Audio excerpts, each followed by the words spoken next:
Well, and I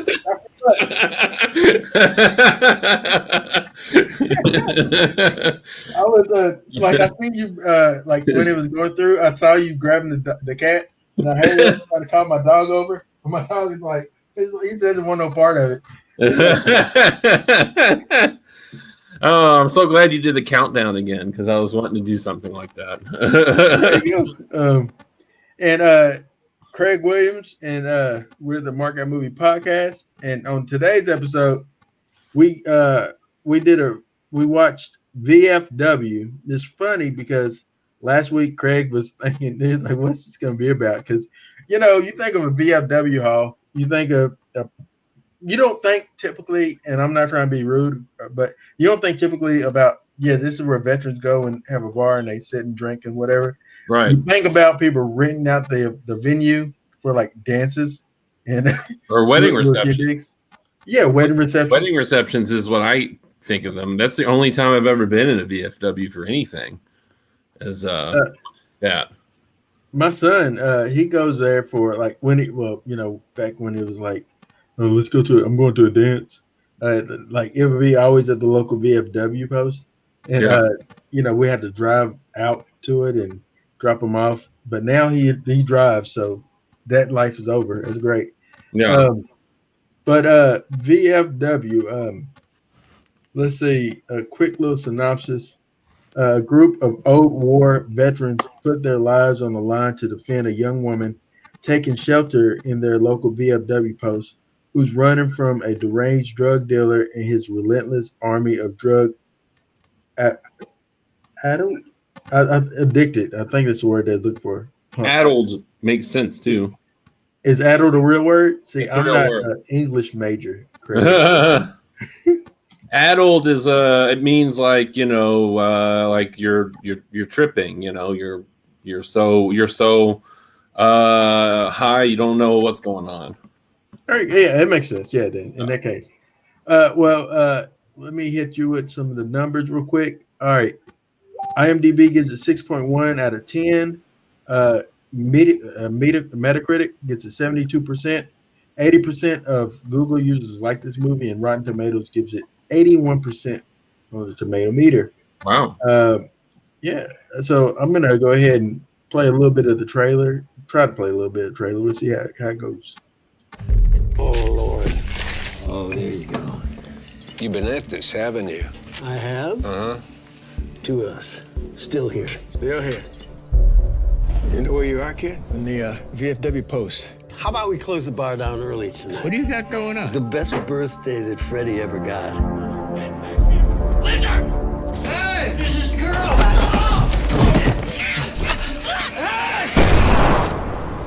It's Q&A time, kid. You see, the problem is that me and my old friends are probably gonna die tonight unless you help us out to understand what's happening here.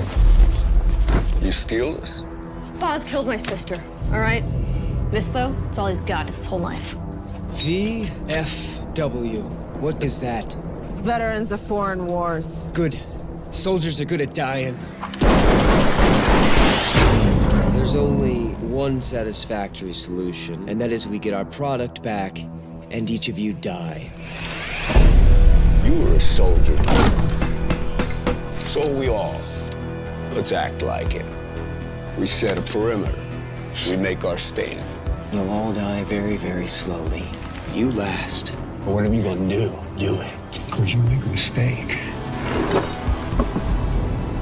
I'm gonna cut your heart out. You and me both know this ain't the only option. We can push Miss Teen USA right back out to the way she came in. It's for you that we're doing all of this. I never asked for your goddamn help, Gramps. The second you walked through that door, we were duty-bound to help you. Let's go.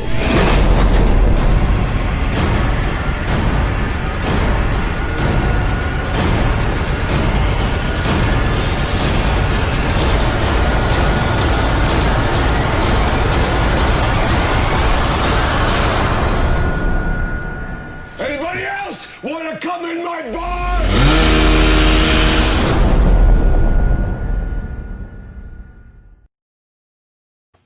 All right. VFW. Well, It sounds like a wrestling organization.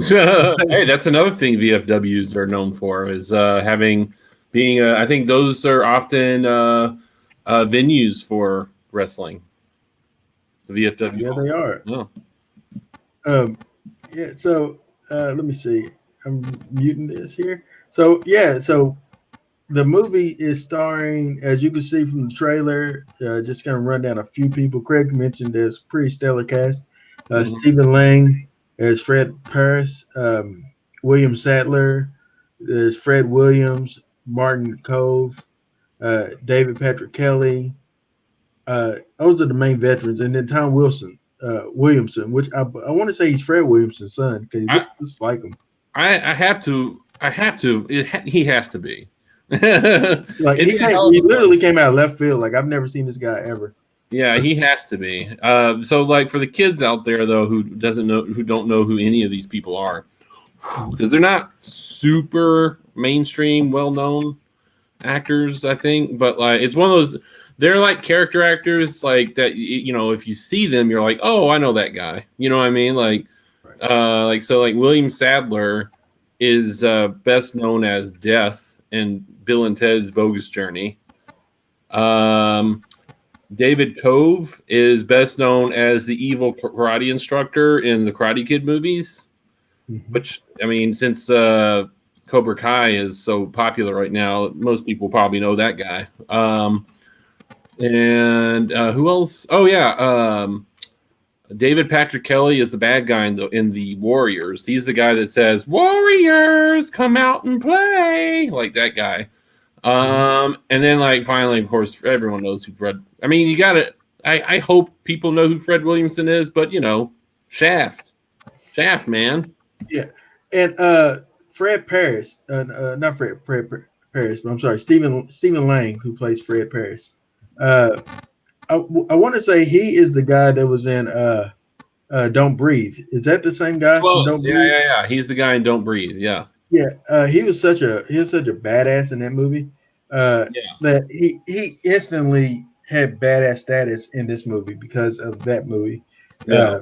So yeah, I felt like this movie was like Fred Williamson. Also, if you don't know Fred Williamson from like the old time Hammer films and things like that from back in the blaxploitation period, Mhm.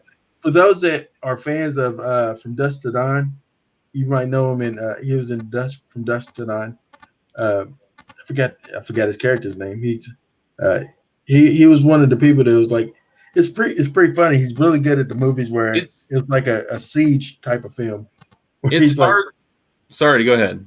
no, and I'm saying he's really good in those type of films where he's locked in a place with a group of people and they gotta fend themselves. That's what From Dusk to Dawn pretty much is. They're in a bordello or a strip club actually, and vampires are trying to kill them, and they're trying to survive. And he's in that movie.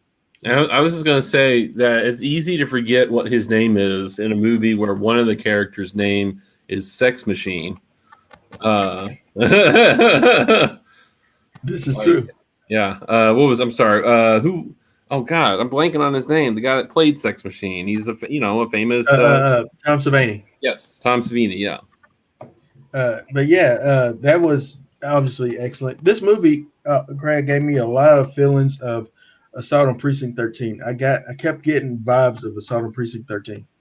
Well, it definitely was going for the gritty sort of grindhouse kind of feel. It definitely felt like it was paying homage to that kind of thing. Like the opening title, the opening introduction, like the text almost kind of reminded me of The Running Man, like just the style of the text and the music and stuff. And yeah, that was that's a cool choice. But I don't know. I feel like I don't know. Like I kind of feel like it's a cool choice, but at the same time, like I kind of take issue with movies that are made that to pay homage to that style of filmmaking, but like it's all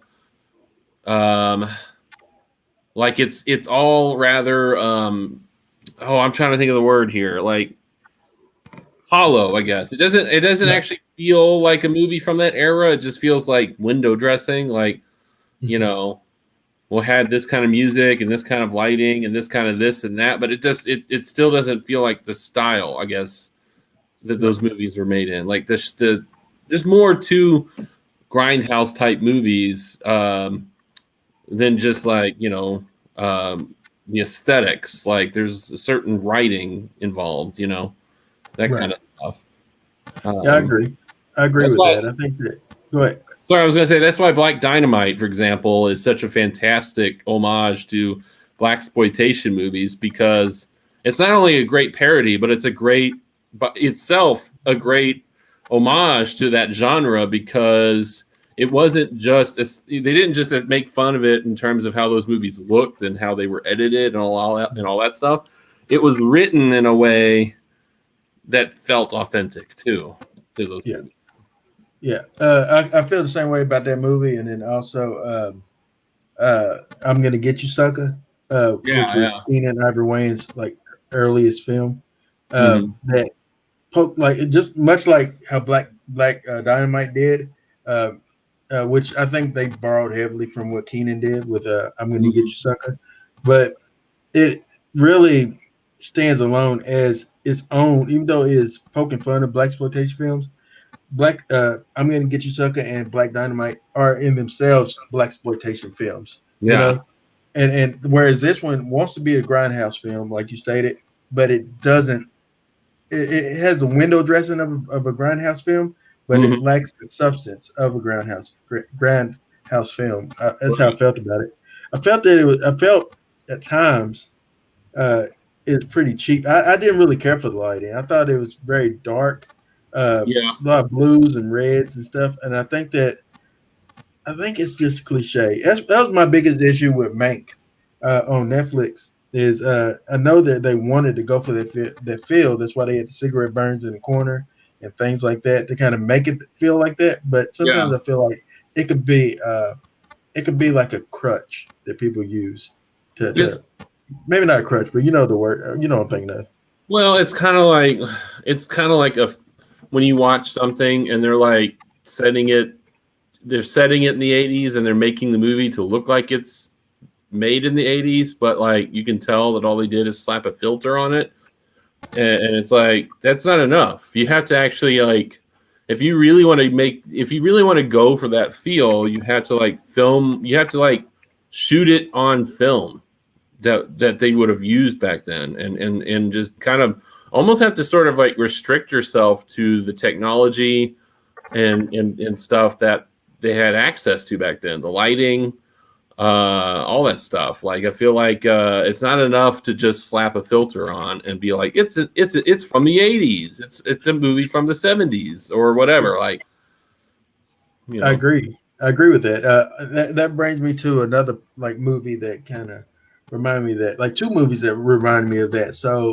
Lighthouse did an excellent job with using technology and things of that time to give the lighthouse that feel for being that. I wasn't a huge fan of the movie, but aesthetically I thought it looked really good for it. But then another thing that I would relate to this, what you just said, was in the house with the devil, which is on Shudder. It takes place in the 80s, but it doesn't feel like it's exploiting the 80s. That feels a lot more authentic. That movie. Yeah, absolutely.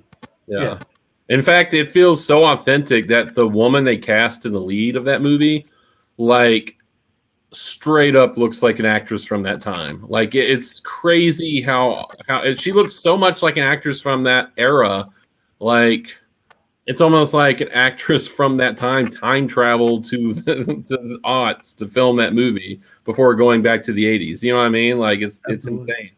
But the Lighthouse, I agree with that one too, because I think part of what made that movie, what I enjoyed about that movie, is that it had so much texture to it that I swear to you, while I was watching that movie, I could almost smell the salt air of the waves and just and then body odor. body odor, yeah, because of how crowded they were, and then like Willem Dafoe's farts. You're fond of me, lobster. You told me you're fond of me, lobster. Yeah. I love that. That was one of my favorite parts in that movie. But yeah, VFW doesn't have either of those feels. It's a decent movie. So let me, I guess, so it's a decent enough film. It just didn't. I just didn't like. The characters didn't really resonate with me. It just kind of all felt fairly hollow. Like they came up with a good premise, and that was what they were focused on, was the premise, but not really on characters or story. I agree. I believe that the director or the creators of this was like, let's do some cocaine and just come up with and just shoot the idea, like the working script. Like this is the idea. Yeah. So veterans are stuck in a VFW post, right? And there's like a gang of junkies, and they're all after these drugs and this girl inside this bar, and they gotta defend themselves and go back to a war type of mindset in order to survive. And I'm Yeah. like, and then they're like, oh yeah, let's good, let's do the script. And they're like, no, we ain't got time. Let's just shoot it. Yeah. It's funny too. Is like, you want to watch a better version of this idea, then watch The Green Room. Absolutely, The Green Room is excellent with Patrick Stewart. Huh? Yeah, it's the same. It's the same, pretty much the same concept of like being stuck in a building while under attack by gang members, or in the case of Green Room, it's neo-Nazis. Mm-hmm. And the violence in that movie is very jarring and graphic and disturbing. And I mean, I get it. They were going for a different feel though with VFW. Like they wanted the violence to be over the top and sort of almost sort of like Tarantino-ish, I guess, or whatever. It's just like there's a difference between like graphic violence that's over the top and almost cartoonish, and then graphic violence that's realistic. And like that's what The Green Room is, very realistic. So it's jarring when someone gets killed in that. It feels like real, I guess, as opposed to like heads exploding comically. There's a lot of exploding heads, like where Tarantino victims are all filled with they're like 99.9% blood. Mm-hmm. Yeah, so, yeah. They're like water balloons of blood. Yeah. And so then this movie tries to do that same effect where there's the one scene where the junkie sister, I don't know her name, so I'm just gonna refer to her as junkie sister. Yeah. She jumps off of the top of the balcony to go after the drug, which, yeah, if you that strong, man, you should seek counseling. But she jumps off, but her body, when she falls, it was clearly a doll. Yeah. It's clearly oh, I was like, oh, okay, what did I choose? That's my first thought. And it splatters too, like really, almost kind of comically. Like it's like the blood is just like, in real life, a body falling from that height wouldn't just splatter blood everywhere like that. You know what I mean? Like it would just thump. Yeah. If you want to see, would not ever call anything real life, but if you want to see a fictional portrayal of something like that happening, first season of it's Ozark has a scene that is jarring. You know what I mean, right? Have you seen it? I have not seen it. No. Oh, well, you'll see it. But anyway, I felt that way about this movie. I felt that it was just over the top with the shenanigans with the blood and the. Not saying that's a bad thing, because, like you said, Green Room, they do it in such a way that like you said, when a character dies, it's like jarring for you. Like, oh my goodness, that character didn't make it. They have dog attacking people in that movie, and you're like, oh no, you feel for them. That's such a great movie. The Green Room takes the Siege film and turns it on its head. You know, like just like as I mentioned, Don't Breathe. So takes a home invasion movie and turns it on and flips it on its head, where you're like, oh, like they went to invade the home, and still, but now you're in a situation where you can't leave. You know, Yeah. and so They're the ones that are in danger, not the person whose home they invaded. absolutely.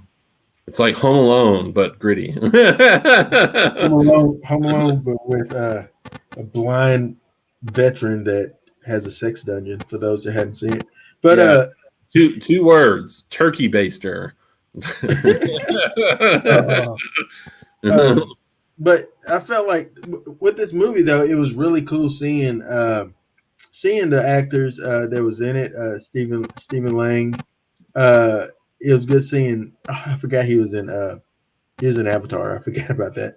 Wow. William Sadler and Fred Williamson. But I wish that they did more with David Patrick Kelly. I really wish that they did more with him. I felt like he was a wasted character. I thought Norm from Cheers was a wasted character. Oh yeah, I forgot. George Wendt is in this for some reason. It's like they were just like, wouldn't it be great if we had Norm sitting at the bar and people were like, "Hey, it's Norm," and then like I guess they were able to do it somehow. George Wendt was like, "Sure, I'll be type." He's like, "Sure, I'll be typecast. I don't care anymore." It was really like I was hoping to see more from him. I'm like, hey, because like as Craig knows, there was a series that came out years ago. Was it Masters of Horrors? Yeah, Masters of Horror. And he was in an episode, and he was really great in that episode. It's a good episode, yeah. Yeah, and it shows that he has range because I've always known him as just Norm from Cheers, you know. Yeah. But you could see a darker side of him in that, and so I wanted to see serial killer in that episode, if I remember. Yeah, absolutely. Yeah, you're right, and I wanted to see more of him in this, being something different than just Norm, and we didn't really get to see that. Like the people make decisions in this movie that was just like, why would you choose to do like, oh, I'll just go get the car and pull it around. They're gone. They are not gone. Hey, yeah. 13, no one's ever gone. They're just chilling in the darkness. It's yeah, and you know, like I knew he was dead the moment I saw him. Like the moment George Wendt appeared, I was like, oh, he's gonna get killed. Like that's the famous person that will die first, probably. Because he ain't on the poster. So I can tell you that. Like that's why I knew he was dead. He isn't, you're right. You're right, he isn't on the poster. But what? Go ahead. What I was gonna say is like I don't feel like the movie. So if you're gonna set a movie in one location and it's all about like we've got to defend this location, then the writing needs to be more clever and like you have to come up with predicaments for these characters to get into besides just like, oh, a big guy just came in and now we have to kill him. Oh, some more drug addicts came in. Now we got to kill them. Like, I feel like this movie just didn't ever have any like interesting situations like for them to have to deal with. Like, like with the bad guys trying to like the bad guys trying different tactics and then like the good guys trying, counteracting those tactics or setting booby traps or doing something besides like, it's just they just had like skirmishes throughout the whole movie, leading up to one big skirmish, and that's it, And the bad guys were so forgettable. Like literally, I don't know any of their names other than Tank because they said Tank. Yeah. Tank is dead. Tank has been there for a long time. He must get killed. Yeah. And I had no idea that one of the guys was his brother. Yeah. I had no idea, because I was thinking, oh, y'all just give him the drugs back. He'll probably be cool, But no, it's like, no, they killed my brother. I'm like, oh, okay, so no one's getting out alive, I guess. Probably then, to establish that first, some at some point. Like, did they? I don't feel like they did. I just kind of like see the movie. I feel like the movie makes the mistake also of starting with the drug dealers. why would you begin the movie showing us like what's going on with the drug dealers? Because we don't even know who anyone is yet. Like, wouldn't we start at the VFW? Like, shouldn't we start with the main characters? Like, Fred. yeah, Yeah, they didn't. Yeah, you're right. They make the mistake with starting with the drug dealers. And like, if I would have shot this film, I would have followed Fred, our main protagonist, all the way to the VFW post and them entering the post, and then you can do a camera pan over to the abandoned theater across the street and push in maybe a little bit, and then let's go ahead and pick up with the drug dealers and see what's going on with them. Yeah. And then like you see all that, and then you come back later to across the street at the VFW post, seeing that there is a relation that they're, because they did that. This all happened like in between, like them showing the title cards and stuff of this movie, which and took forever. By the way, the credits took so long.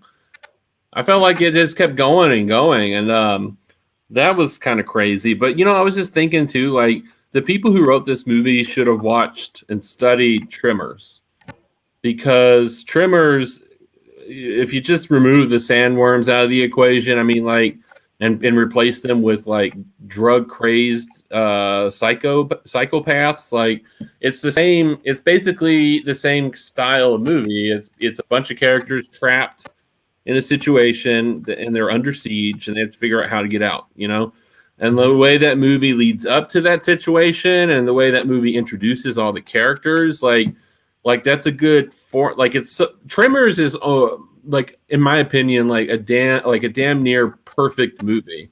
Like, I agree. Last time I watched it, I was like, man, this movie is so clever and so smartly written and just like so well done in every way. Like it should be, if you're making a movie that's similar, I'm not saying copy Tremors, but I'm saying like study what they did. Watch the movie and see how they introduced the first two main characters, and then through them introduce all the other characters, and then get those characters in the predicament that they're in, so that we actually care about their well-being. I feel you don't do it all at once. Like I feel like VFW made the mistake of everyone was already there talking. They almost felt like extras. Like all the characters are already there talking and stuff and hanging out. And I'm like, who are these people? It actually VFW does a hard cut from Fred opening the bar up to like hard cut to bar filled with people. It's like I'm like, whoa, where'd they come from? I guess time is fast. Well, you're right. Tremors Tremors is by far one of my favorite movies. But anyway, Tremors does a great job with also revealing the graboids in a clever way, because you first see people getting pulled under and you don't see what's doing it, but then when you first see them, you see like the little tentacle. You're like, oh Lord, that's what it is, just like little like snakes or something, that's in the underneath the earth grabbing people. But then when they reveal that those are just the tongues to the bigger graboid, and you're like, oh my gosh, how are we gonna escape? It's just like you said. You're right. The way that they introduce Kevin Bacon and Fred Ward in that movie, and then Reba and all the other characters, it makes you feel more for those characters that you meet. Mr. Chan, I think his name. I forget. Mr. Wang. I forget his name. If it's Mr. Chan, I don't want to be racist. But I feel like it might be too late. You were like, it's Chan, it's Wang. Something like that. His name is something like that. I forget what it is. But they introduce you to these characters, so when these characters die, you feel something for these characters. You're like, oh no, they killed off him. They've killed off the granddad from Three Ninjas. No, you feel for them. But then in this movie, you don't really feel like Norm, George Wendt, but you don't really feel when he dies. You're like, okay, you knew that he was gonna die. You just sad that George Wendt died. You're not sad that the character died. What I mean? It's sort of like, and that's kind of how I felt about everyone else when they got killed. Was like, oh no, David Patrick Kelly. Oh no, whoever. Like, it wasn't the character I was attached to. It was the actor, and that's not what you want. You don't want people sad that the actor is no longer going to be in the movie. Like you want people to care that the character they're playing is no longer going to be in the movie. Absolutely. And I just feel like this movie didn't take enough time to lay that foundation so that when stuff escalates, we actually are engaged and are invested in these characters' well-being. Yeah, I agree. Yeah, I think that and there was like, and there's little things in here in this movie that has like no payoff. Keep talking. Yeah, Said something. there's little things in this movie that have no payoff at all. For instance, Fred Williamson, his character, he has this machete that's hung on that all of these guys in this bar. Yeah. All the guys in the bar is veterans of Vietnam, essentially, except for Fred, who was in the Korean War, which makes sense. He is older than most of the guys in there. I thought that they were around the same age, but I can see where Fred Williamson is actually older than they were, so he would have been a Korean veteran. Maybe I thought that. I didn't realize that. I thought that he would have been a Vietnam veteran. I don't know though, but my grandpa was a Korean War veteran, and he's not the same age as Fred Williamson. Wouldn't Korean War veterans be like in their 90s now? Wouldn't they? Yeah, well, my grandpa, he passed away when he was in his 70s, and that was like 2009-ish. So yeah, I would guess so. Yeah, in their 90s. Yeah, he is. He's 82 years old now. I just don't see where. Oh, this is set in the 80s. I forget that the movie. Was it? That's what I figured. I didn't see. I had no sense that it was set in the 80s. I thought it was a dystopian future, based on this type of drug that they came up with. That hyper, whatever it's called. Yeah, it's like crack, but it's like a higher level of crack. Or something like that. Yeah, I think it was supposed to be set in the 80s because like they had that old style cigarette machine in there, and then they were watching that VHS tape of the ladies working out or whatever. I had no idea they were set in the 80s. Wait, no, it wasn't set in the 80s because if it was, then they weren't that far removed from Vietnam. No, it wasn't set in the 80s because the other dude that came in, the younger guy, was in the Iraq War. They mentioned that he was in the desert. So I guess it was set. Yeah. So it didn't know when it was set. It's just an old bar, I guess, an old VFW post that is stuck in time. But there's a little there's a subplot where Fred Williamson, the Korean War veteran, he fended off so many Koreans in that war and like killed so many people with this knife. It's like machete, and held his ground, and I assume got like commended for it. But it hangs proudly over the bar, and he keeps staring at it like his legacy with that. But when he gets it, he does really nothing with it. You know what I'm saying? No, yeah, it doesn't ever feel like a moment. Like it doesn't feel like they go out of their way to get a shot of that machete. So in my brain, I was like, oh, that's going to be a big factor later. But when he gets it, it never feels like, it doesn't feel epic. It doesn't feel like like he's reuniting with his. It doesn't feel. I expected it was going to be something like when when Link pulls the Master Sword out of the stone or something. It's like he's now got his weapon. It didn't feel like that. Yeah, he just kind of. Yeah, in fact, it was so kind of blink and you'll miss it that I forgot he even ever used it. It's very anticlimactic. Matter of fact, the main person that he was fighting with it, the girl, who I think is from Walking Dead. She looks so familiar to me, But She looked like, I thought she was Chloe Bennett from Agents of S.H.I.E.L.D. at first. But she's not. She's I don't know who she is. yeah, I know I've seen her in I'm pulling her up now. But anyway, she was in uh she's in Bliss. Yeah, she's all over Shudder, I guess. Friday Night Lights and Dexter. But anyway, Maybe it's I don't Dexter. remember any of those. But I haven't seen Bliss either. But anyway, she like when he was fighting her, like he never used it on her. Like literally, he grabbed it off the wall. He did that drug. He's like, yeah, I'm about to kill some people. Let's bring them in. Da da da. You know, and nothing happened. And I'm like, I thought, oh, he's gonna be a badass and like kill a lot of people. Like I was gonna see old blaxploitation Fred Williamson doing Yeah. some stuff, but I didn't get that. I got No.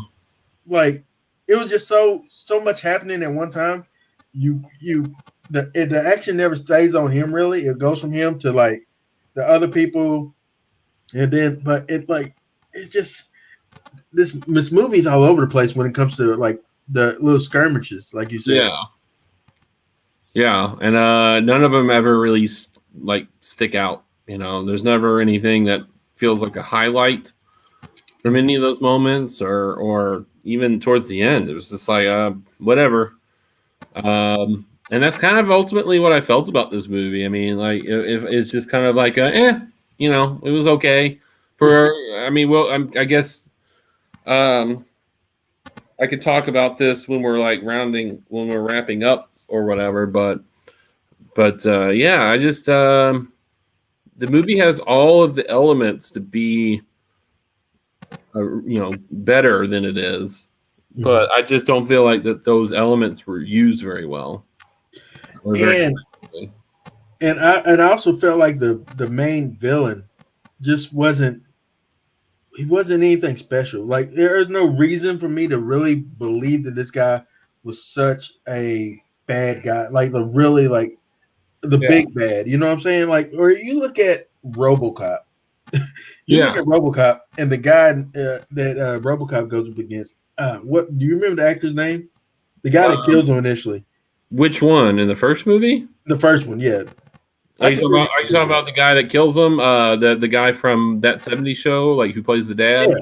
Yeah, it was him, wasn't it? Yeah, but he had like his crew, but they felt like or they felt bad. They felt like bad guys. You wanted to see RoboCop get revenge on that guy, and he was a bad guy. And I think what part of the problem is charisma, and like the villain in this movie just didn't have very much charisma. He just kind of seemed like a wiener, and I just wasn't really buying it that he was like the leader of this group. This wiener. I just felt like I wish they had gotten someone who was either a peer of the actors that are in the VFW, like either around the same age or maybe slightly younger. So in a way, it could be like, because I feel like the actors were cast.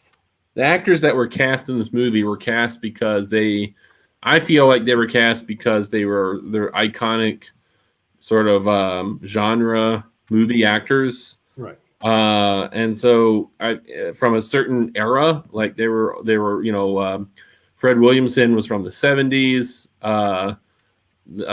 David Patrick Kelly, I think, is from the 80s. Late 70s, early 80s. Warriors was like late 70s, early 80s. It was in that transition period between the two decades. Yeah, and then David Cove is from the 80s, and then William Sadler is from sort of mostly the 80s, but like slightly maybe early 90s even. But it would have been nice if they just cast someone maybe from the genre actor that's well known from like the 90s or someone who can carry that role and make them more interesting than just random gang leader. And also they with the casting of I'm gonna just call him Fred Williamson's son, the younger Williamson. I just felt like like with them being a soldier and coming in, he just happened to come in back from back just flew back in and stopped at the local VFW post just for a drink, and Mm-hmm. he just so happened to it just they didn't really explain that oh well he needs like they didn't really explain it. Oh well, I'm hesitating to go home to see my wife and family because of what I've done, over or whatever. Uh, but later on, William Sadler says, "Hey man, hey, you're a good kid. You did your thing here. You're a good soldier. Go home, be with your wife, be with your family. You did your part." And I thought about it when he said that. I'm like, that came out of nowhere. Like when did they ever discuss that?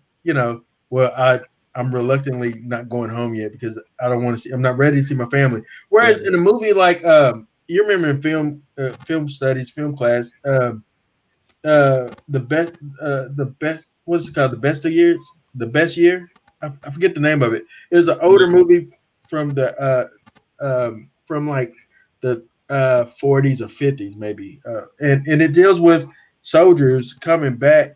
Like you see them in their life before they go to war, and then you see them when they come back and try to adjust to life after war. Yeah. And it shows a really good moment where one of the soldiers is reluctant to go home because of what he doesn't know how to really come off the battlefield and go back into like life civilization. The Hurt Locker deals with that too. Where I've never seen that. it's about a guy that um it's about a guy that is like a bomb disposal person in the military, and he was in Iraq and stuff dealing with that. And he goes back home, and he's just like he's so addicted to the thrill of diffusing bombs and just like being in war that like he can't adapt. He can't stand being home. It's just too boring. So he goes back. But yeah. And they actually mentioned something also. The movie that I was referring to is called The Best Years of Our Lives from 1946.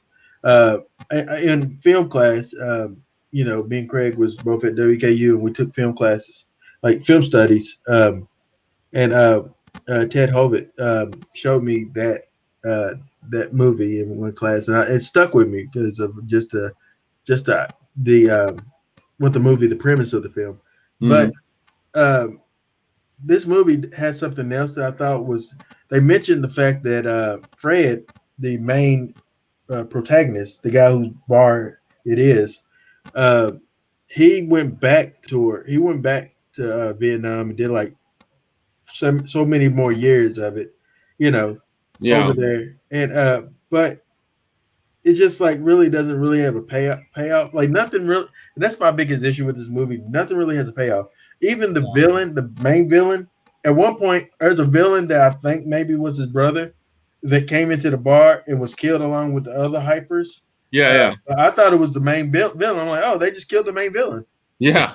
And then like when I see he's still alive, I'm like, oh, I guess he wasn't. And it was like, oh, whatever. I really didn't think, oh, well, that must be his brother. And you didn't know it was his brother. You just they want the drugs back, and they want this girl because she stole from them. Yeah. And when somebody says, well, you killed his brother, because they said, why don't we just give him the drugs back? The girl's like, well, you see that dude over here, Dad? That's his brother. So now he wants to kill you all. Yeah. Like nobody knew that, Yeah. I think you struck on something when you talk about how it doesn't feel like there's any payoff. It doesn't feel like when he was telling the story about Fred going back to Vietnam, like I totally got bored and just completely spaced out because like it just felt like way too long of a story, and it's from a character I don't know about a character I don't know, and so like I don't care. Like I don't care about the story or where it's going, and they didn't. I just felt like they didn't like do a good job of like writing it in such a way where we could be more into it. I guess, like for example, like if you're gonna tell a story about like if you're gonna have a character tell a story like that, it needs to be like similar to what's his face? I can't think right now. On Jaws, like Your boy. Oh man. my boy. Yeah, he's everybody's boy. The dude from Jaws. The one when he's talking about how his ship His ship sank. sank, and they were like lost at sea for a minute, and the way that the sharks ate them one by one. Oh man. Yeah. Robert Shaw, that's his name. That's the actor's name. I can't think of Quint. That's the name of the character. So anyway, that's such a great scene in terms of like having a character just telling a story, and you're not even seeing the flashback or visuals or anything. It's just so the actor is so compelling, and the way it's filmed is the way it's shot is so well done that you're just hanging on every word. And I kind of feel like if you're gonna do like if this movie wanted to do something like that, they should have been, there should have been more. I guess the camera should have been more pushed in on William Sadler's face, and there should have been like a look of intensity between the two characters or whatever. And then then you break it when he's like, anyway, it's his birthday, and then I don't know. But they didn't do that. What instead they told the story like, oh, he went over there, and then I was walking down the street, and I seen him because when we was like they grew up together, I guess. And he says, and he knocked me out with a baseball. And he's like, but one day I seen him walking down the street, and so I clocked him and knocked him out. And then like I realized then he had more stripes than me, and I thought I was gonna be court-martialed and da da da da. And I got him up on his feet, and then he's like, do you like Wu-Tang? Yeah. He's like, and that, I'm like, I was like, what? Yeah. My first thought was like, that was so pointless. That was a pointless story. Yeah. Yeah. It felt like, I felt like that story was about as pointless as the movie was ultimately when you get down to it. And there was another pointless story about the fact that he was going to take him to see this stripper who was the daughter of this woman that he had a fling with. Yeah. Years ago. And I thought they was going to reveal, well, it's his daughter or something. But it really went nowhere either. It's just like a lot of stuff in here that goes nowhere. There's no and the only reason why the dude from Karate Kid was a car salesman, because they needed him to go over and try to sell the gang about letting him go and die. That's the only reason for their man to be a car salesman. And it doesn't even work. Like it doesn't even really come into play at all. It's like he tries to negotiate and it doesn't work. And like I think his character was supposed to be like, in zombie movies where there's always a character who's conniving and is like working against the group because he thinks it's like that guy in Night of the Living Dead who's in the basement. And he's like, we should be in the basement. And he's kind of like working against the group because he thinks he knows what's better. But he actually ends up endangering the group. Like that's kind of what David Cove's character is supposed to be, but he doesn't in my opinion, he doesn't really fulfill that thing. Like it's almost like he's almost like to talk up, to bring it back to a movie we spoke about a couple of weeks ago, Die Hard. David Cove's character is kind of like that businessman, that yuppie that's like, let me negotiate with these terrorists. I know. Hi, baby. Hi, booby. Let me talk to you. Yeah. No. Yeah, I agree. Also, this is what I thought when I first seen David Cove in this movie in he's in a leisure suit, essentially, no tie on. I thought by the end of the movie we was going to see him transform back to a soldier where his suit is more disheveled and he's like maybe take his tie off and tie in it like he's in the jungle. I thought that we was going to see like him be badass, and we really didn't see that.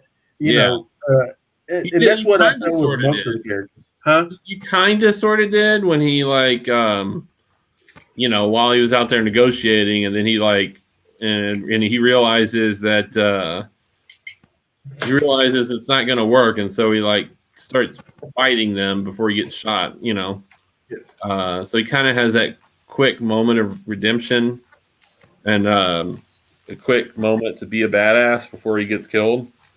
But anyway, I don't know. Like I honestly at this point don't really have that much more to say about this movie. Nobody has I'm that going to much be more to say. honest. I will go ahead. So at the end, like at the beginning of the movie, you see that there's this like truck, like this old army truck that's just chilling outside of the VFW post. Yeah. And later on, they finally try to go and escape to that truck. But at the same time, Fred is trying to go and help the girl, Lizard, Elizabeth Lizard, because she's being taken by the bad guy, which I don't know why the bad guy didn't just shoot her right then and there when he grabbed her. Right. I don't know. Why do you need to kill her on your property? It just makes no sense. But Right. anyway, so he grabs her, and at one point they light the drug bag up. They put gasoline and kerosene on it, so where it's flammable, right? And William Sadler and young Williamson guy goes to try to get on the truck, but then William Sadler gets chainsawed, which makes no sense. Like it makes no sense. And then he essentially takes the truck and then drives it into like the bad guy. The bad guy gets shot and then like drives into him. And they did like a double take of it, like boom, boom from other directions. Like it really was impressive, but it wasn't. Mm-hmm. It just and the movie just ends with like the remaining soldiers, veterans, at the bar drinking, and Fred Williamson dies at the bar. Yeah. And they like, well, what are you gonna do with your money? We can rebuild the bar. Drink. That's the end of the movie. So and it doesn't feel. Yeah, it's like it doesn't even seem like Scott Lang's character is sad at all that his friends died or anything. He's just like, all right, well, that was a crazy night. Here's shots for the house. Shots around the house. Yeah. So yeah, that's the movie.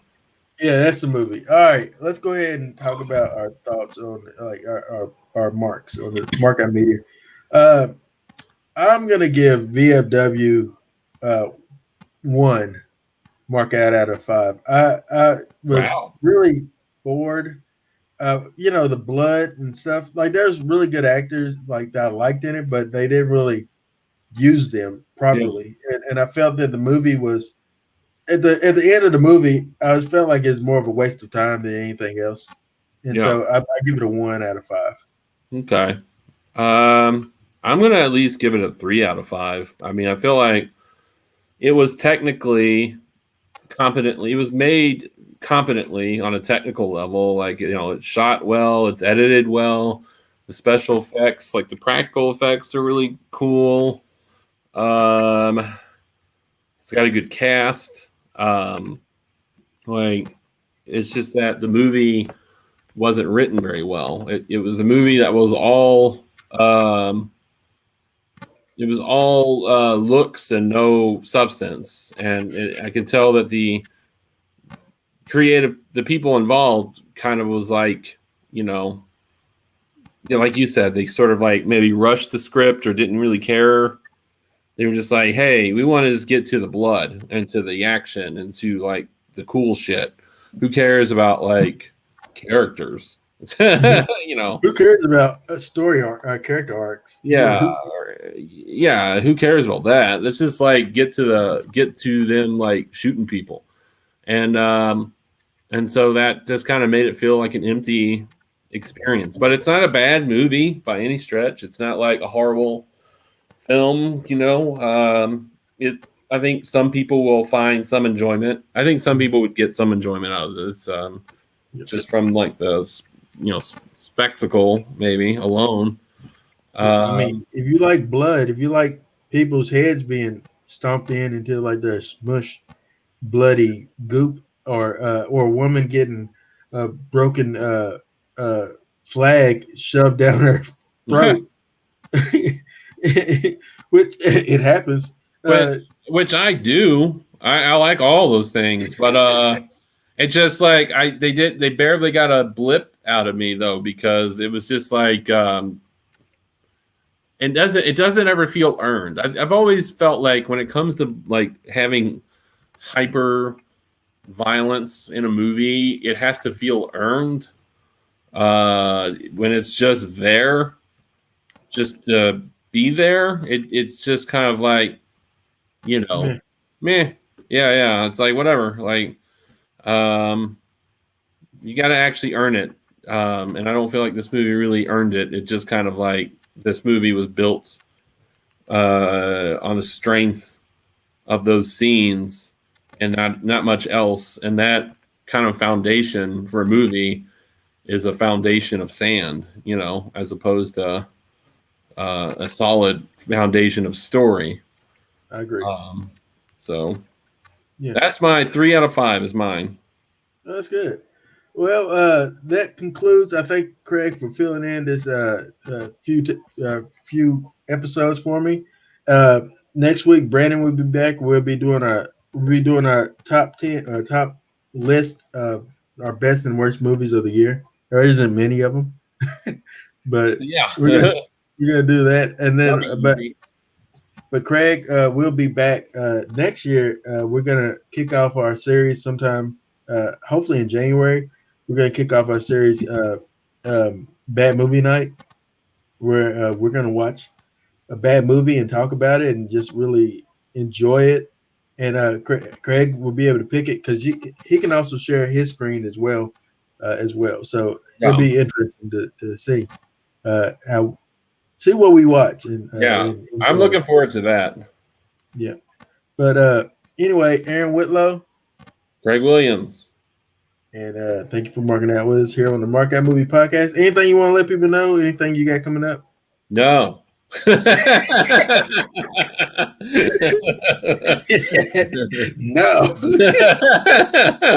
You should film yourself trying to steal John's gun blade and just I don't even know where he has it now. He says he still has it, but I don't know where it is. If you go over there and you see it like in the corner, like and it hasn't been like looked at in a long time, test the theory, take it and see if he'll miss it. And then like one day he's gonna come to your house and see it like on the wall and be like, "Oh, you got one too?" Like you're gonna be like, "Yeah, yeah, I got one too." Yes, exactly. I agree. Even though it has John on it, don't worry about it. Yeah, it's mine. My name is John now. But all right, man. I appreciate you. You have a good rest of your night, and thank you for marking out with me too, Craig. All right.